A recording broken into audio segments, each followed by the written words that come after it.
সম্প্রতি ইরান এবং ইসরায়েলের যে যুদ্ধ বেঁধেছে তাতে ইরানও বসে নেই। ইসরায়েলকে পাল্টা হামলা চালিয়ে জবাব দিচ্ছে ইরান। সাম্প্রতিক সংঘাতের সময় ইরান ইসরায়েলের বিভিন্ন স্থাপনায় হামলা চালিয়েছে। এর মধ্যে উল্লেখযোগ্য হল তেল আবিব। ইরানের ক্ষেপণাস্ত্রের আঘাতে তেল আবিবের একটি ভবন ধসে পড়েছে। এছাড়া শহরের আকাশে ক্ষেপণাস্ত্র, ড্রোন ও রকেট দেখা গেছে। হাইফা, ইসরায়েলের উত্তরাঞ্চলের বন্দর নগরী হাইফায় ইরানের মিসাইল আঘাত হানার পর বেশ কয়েকটি গাড়ি জ্বলে ওঠে এবং দুটি ভবন ক্ষতিগ্রস্ত হয়। হাইফা বন্দরের নিকটবর্তী বিদ্যুৎ কেন্দ্রেও আগুন জ্বলতে দেখা গেছে। একটি তেল শোধনাগারেও আঘাত হেনেছে ইরানের মিসাইল।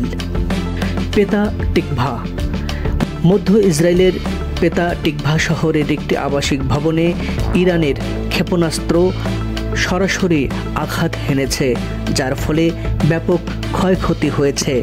এছাড়াও ওয়েজম্যান ইনস্টিটিউট অফ সায়েন্স রেভেভোট শহরের এই গবেষণা কেন্দ্রের একাধিক ক্যাম্পাস ভবন ক্ষতিগ্রস্ত হয়েছে।